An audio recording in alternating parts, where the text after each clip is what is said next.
அபிராமி அந்தாதியில் 3வது பாடல். குடும்ப கவலையிலிருந்து விடுபட நாம் தொழ வேண்டிய பாடல்.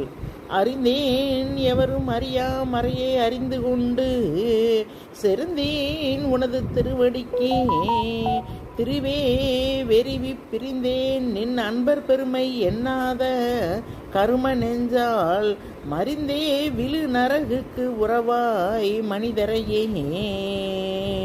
குடும்ப கவலையிலிருந்து நாம் விடுபடுவதற்கு இந்த அபிராமி பட்டர் எழுதிய அபிராமி அந்தாதியின் 3வது பாடலை பாடி நம்முடைய கவலைகள் அனைத்தும் நீங்க பெற்று சந்தோஷமாய் வாழ அனைவரையும் வாழ்த்தி விடைபெறுகின்றேன். நன்றி, வணக்கம்.